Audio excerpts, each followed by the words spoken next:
Dans les profondeurs des Vosges, où les sapins majestueux s'élancent vers le ciel comme des sentinelles millénaires, Étienne menait une existence solitaire en tant que garde forestier.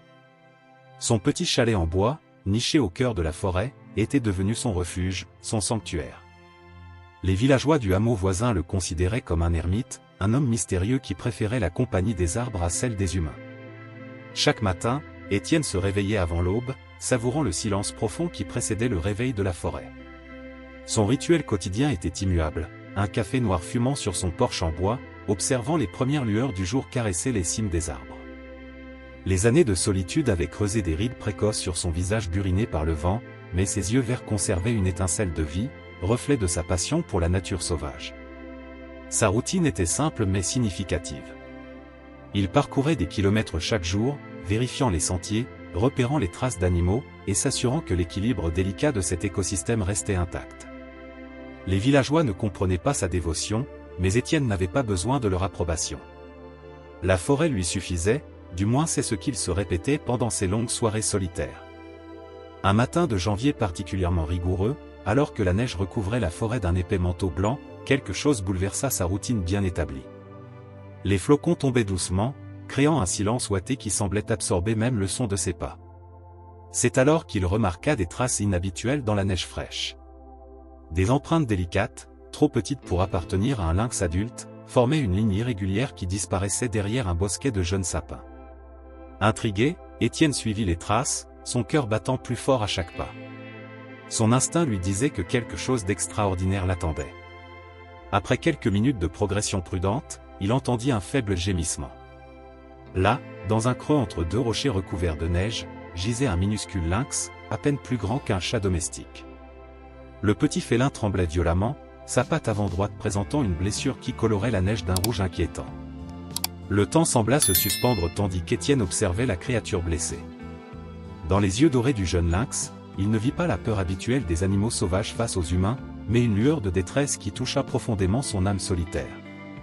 Sans hésiter, il retira son épaisse veste de laine et s'approcha délicatement du petit félin. « N'aie pas peur, petit être, murmura-t-il doucement en français, sa voix rauque par manque d'usage devenant étonnamment douce.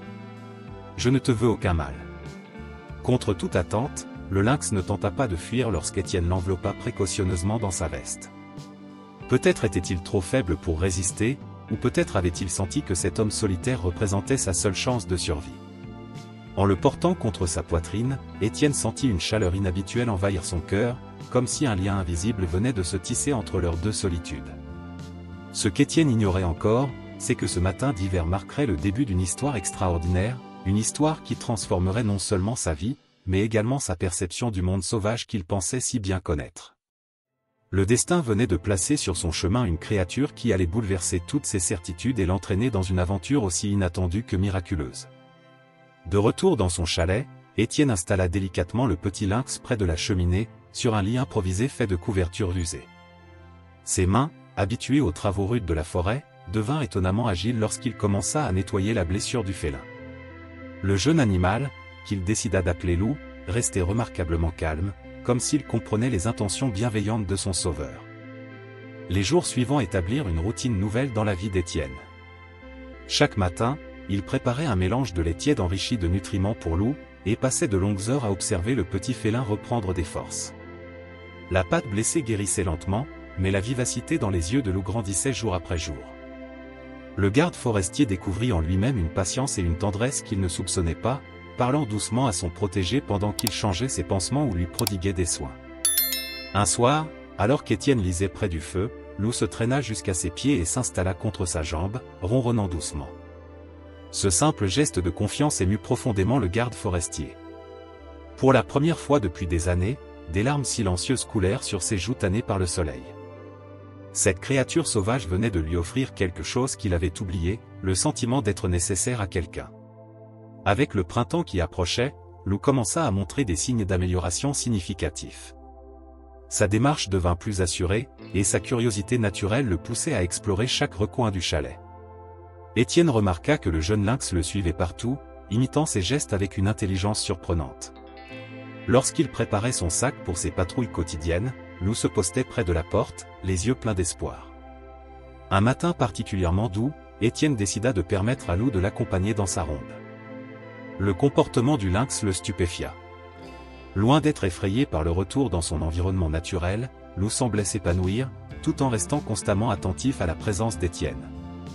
Il grimpait aux arbres avec une agilité croissante, mais revenait toujours près de son protecteur, comme pour partager ses découvertes. Cette nouvelle dynamique transformait profondément le travail d'Étienne. Ses longues journées de solitude se métamorphosaient en aventures partagées. Lou développait un talent particulier pour repérer les anomalies dans la forêt, un piège dissimulé, un animal en détresse, ou même des traces suspectes de présence humaine. Cette collaboration inattendue rendait le travail de garde forestier plus efficace que jamais. Cependant, un après-midi, alors qu'ils inspectaient une zone reculée, Étienne remarqua un changement dans le comportement de Lou. Le lynx se figea soudainement, ses oreilles pointées vers l'avant, son corps tendu comme un arc. Au loin, des voix d'hommes résonnaient dans la forêt, accompagnées du bruit caractéristique de véhicules tout-terrain. Le cœur d'Étienne se serra. Il connaissait trop bien ces sons, des braconniers s'aventuraient sur son territoire. Cette découverte marqua un tournant dans leur relation. Étienne réalisa que leur bonheur paisible était menacé. La présence d'un lynx apprivoisé près d'un garde forestier ne passerait pas inaperçue longtemps. Les rumeurs se répandraient dans les villages environnants, attirant l'attention d'individus mal intentionnés. Cette pensée le tourmenta pendant des nuits entières, alors qu'il observait Lou dormir paisiblement près du feu. Le printemps avançait, et avec lui, Lou grandissait, devenant chaque jour plus fort et plus majestueux. Ses instincts naturels s'éveillaient progressivement, et parfois, Étienne le surprenait à observer intensément les oiseaux ou à suivre des traces d'animaux sauvages. Ces moments provoquaient chez le garde forestier un mélange complexe de fierté et d'appréhension. Il commençait à comprendre que leur histoire extraordinaire approchait peut-être d'un tournant décisif, un tournant qu'il n'était pas sûr d'être prêt à affronter. Le printemps céda sa place à un été particulièrement chaud, et avec lui vinrent de nouveaux défis. Étienne commença à ressentir une fatigue inhabituelle qui s'installait insidieusement dans son corps. Au début, il mit ses symptômes sur le compte de l'âge et de ses longues journées de travail sous le soleil ardent. Cependant, les maux de tête persistants et les vertiges occasionnels commencèrent à entraver ses activités quotidiennes. Lou, désormais adolescent, semblait percevoir le malaise de son ami humain. Le lynx adaptait naturellement son comportement, ralentissant son pas lors de leur patrouille et restant plus proche d'Étienne qu'à l'accoutumée. Leurs sorties, autrefois longues et aventureuses, devenaient progressivement plus courtes, ponctuées de pauses fréquentes pendant lesquelles Étienne devait reprendre son souffle. Un matin, alors qu'il remplissait ses rapports de surveillance, Étienne fut pris d'un viol vertige qui le fit chanceler. Les papiers s'éparpillèrent sur le sol pendant qu'il se rattrapait maladroitement à son bureau. Lou, qui somnolait près de la fenêtre, bondit immédiatement à ses côtés, émettant un son inquiet qu'Étienne n'avait jamais entendu auparavant. La réaction de l'animal le convainquit enfin de consulter un médecin au village. Le docteur Martin, un homme d'âge mûr au regard bienveillant, examina Étienne avec attention. Les résultats des analyses préliminaires révélèrent une insuffisance rénale sévère nécessitant une intervention chirurgicale rapide. Le coût exorbitant de l'opération et la perspective de devoir s'absenter longuement de son poste plongèrent Étienne dans un profond désarroi. De retour au chalet, il trouva Lou qui l'attendait patiemment sur le porche. Le lynx, maintenant presque adulte, possédait une prestance majestueuse qui contrastait avec sa douceur envers Étienne. Assis côte à côte sur les marches en bois, l'homme et l'animal observèrent le soleil se coucher derrière les montagnes. Dans ces moments de contemplation partagée, Étienne réalisait combien leur relation était devenue symbiotique. Les semaines suivantes furent marquées par une série d'événements inquiétants. Des rumeurs concernant la présence d'un lynx apprivoisé commencèrent à circuler dans les villages environnants. Certains habitants affirmaient avoir aperçu un garde forestier accompagné d'un félin sauvage, suscitant la curiosité des uns et l'hostilité des autres. Étienne surprit même des randonneurs équipés d'appareils photo qui s'aventuraient délibérément hors des sentiers balisés, espérant capturer des images de ce duo improbable. La situation prit un tournant plus préoccupant lorsqu'Étienne découvrit des pièges sophistiqués dissimulés dans des zones habituellement fréquentées par Lou. Ces dispositifs n'étaient pas l'œuvre de simples braconniers amateurs, mais plutôt celle de professionnels déterminés. La présence de Lou était devenue un secret trop lourd à porter, attirant une attention dangereuse sur leur refuge paisible. Un soir particulièrement étouffant, alors que l'orage menaçait, Étienne observa Lou qui fixait l'horizon avec une intensité nouvelle. Le lynx semblait percevoir un danger invisible, ses muscles tendus sous son pelage tacheté. Cette nuit-là, pour la première fois depuis des mois, Lou ne rentra pas dormir dans le chalet. Étienne passa des heures sur le porche, appelant son ami dans l'obscurité, mais seul le grondement du tonnerre lui répondit. L'absence de Lou se prolongea pendant plusieurs jours, pendant lesquels Étienne oscillait entre inquiétude et résignation. Il savait, au fond de lui, que ce moment devait arriver. Lou était un animal sauvage, destiné à vivre libre dans son environnement naturel. Pourtant, chaque soir, il laissait une lampe allumée sur le porche, comme un phare dans la nuit, espérant le retour de son ami félin. Sa santé continuait de se détériorer, et les douleurs devenaient plus difficiles à ignorer.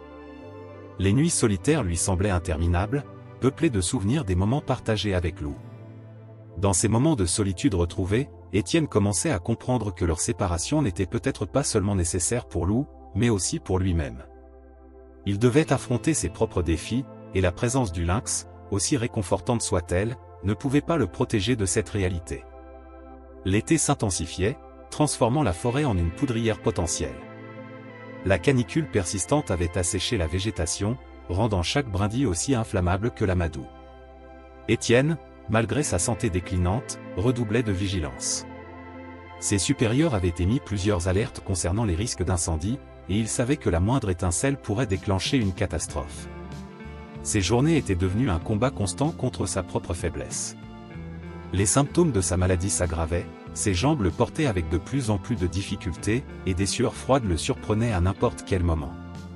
Pourtant, il s'obstinait à effectuer ses rondes, refusant d'abandonner la forêt qui était devenue sa raison de vivre.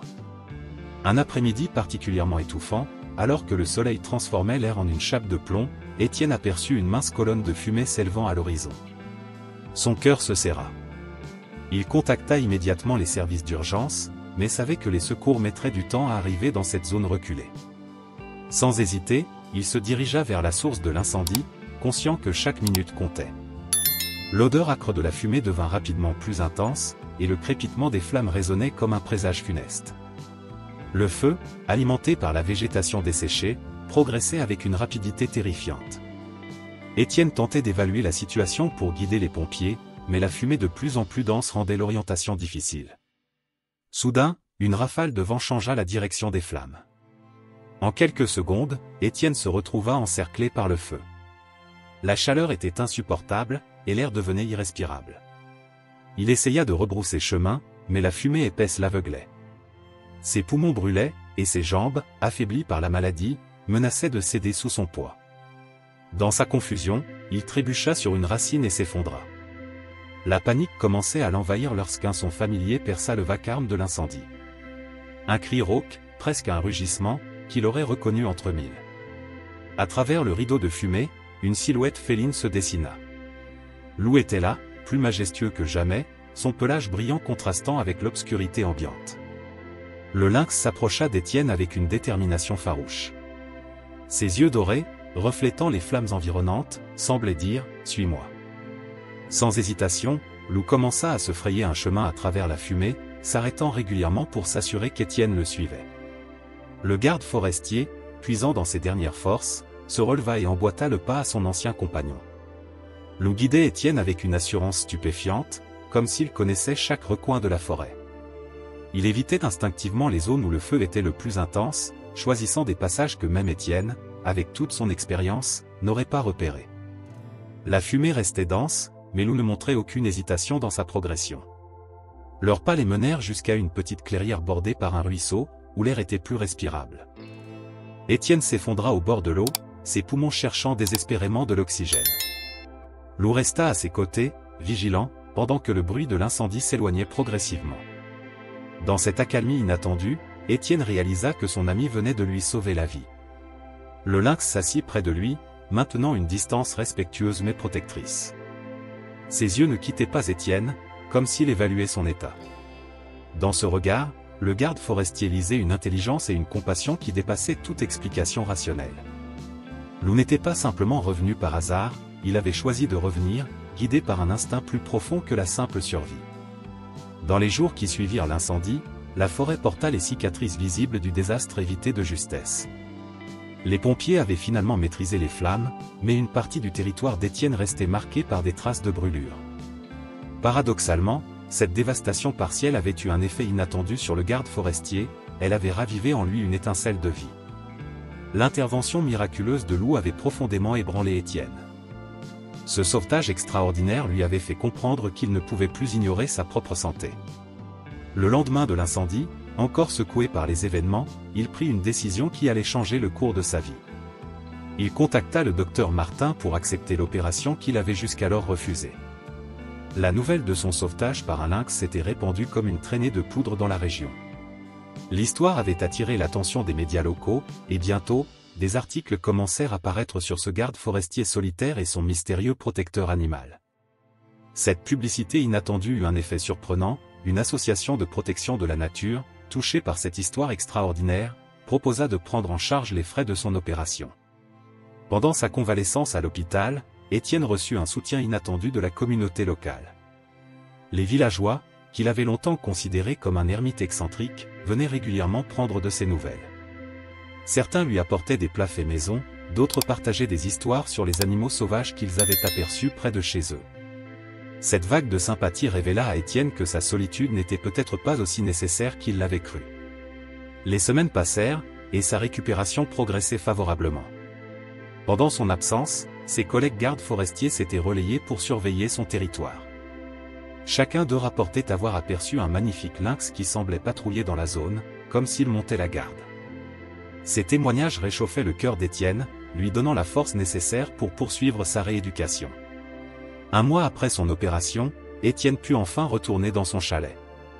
Le printemps était revenu, et avec lui, une explosion de vie dans la forêt. Les zones touchées par l'incendie montraient déjà des signes de régénération, de jeunes pousses vertes émergeaient des cendres, symbole d'espoir et de renouveau. Sa première nuit de retour fut marquée par un événement singulier.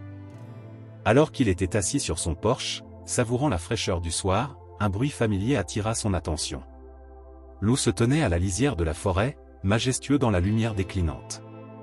Le lynx n'était pas seul, à ses côtés se trouvait une femelle, et derrière eux, deux petits au pelage tacheté jouaient maladroitement dans l'herbe haute. Cette vision emplit Étienne d'une joie profonde. Lou avait trouvé sa place dans le monde sauvage, fondé sa propre famille, tout en maintenant ce lien mystérieux qui les unissait. Le lynx s'avança légèrement, s'assit à une distance respectueuse, et fixa Étienne de son regard doré. Dans ses yeux, le garde forestier lut une sagesse ancestrale, comme si Lou lui transmettait un message silencieux sur l'équilibre délicat entre la liberté et l'attachement. Cette rencontre marqua le début d'une nouvelle phase dans leur relation. Lou ne vivait plus avec Étienne, mais il n'avait pas disparu pour autant. Régulièrement, le garde forestier apercevait des traces de la présence du lynx et de sa famille, des empreintes dans la boue, des marques sur les arbres, parfois même des proies partiellement consommées laissées près du chalet, comme des offrandes d'un ami à un ami. Un an s'était écoulé depuis l'incendie qui avait failli coûter la vie à Étienne. La forêt s'était complètement régénérée, plus vibrante que jamais. Les zones autrefois calcinées étaient maintenant couvertes d'une végétation luxuriante, témoignant de l'extraordinaire capacité de la nature à se renouveler. Étienne, lui aussi, avait changé. Sa santé s'était considérablement améliorée, et avec elle, sa vision du monde s'était transformée. Le garde forestier n'était plus l'ermite d'autrefois. Sans perdre son amour pour la solitude, il avait appris à ouvrir son cœur aux autres. Une fois par mois, il organisait des sorties éducatives pour les enfants du village, leur transmettant sa passion pour la nature et leur apprenant à respecter la vie sauvage. Ses récits sur Lou captivaient son jeune public, transmettant des leçons précieuses sur l'importance de préserver l'harmonie entre l'homme et la nature. L'histoire extraordinaire de son amitié avec le lynx avait inspiré la création d'un programme de protection des félins sauvages dans la région. Les braconniers, autrefois nombreux, avaient pratiquement disparu, dissuadés par une surveillance accrue et une population locale désormais engagée dans la préservation de leur patrimoine naturel.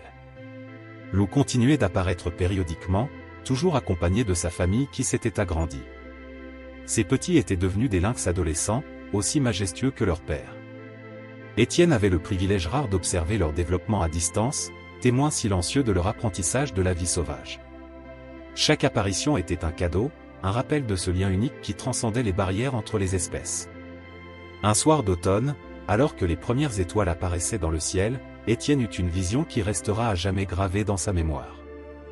Lou et sa famille se tenaient au sommet d'une colline proche, leurs silhouettes se découpant sur le ciel crépusculaire. Le vieux lynx tourna une dernière fois son regard vers le chalet, ses yeux dorés brillant dans la pénombre. Dans ce regard, Étienne lut un message d'adieu.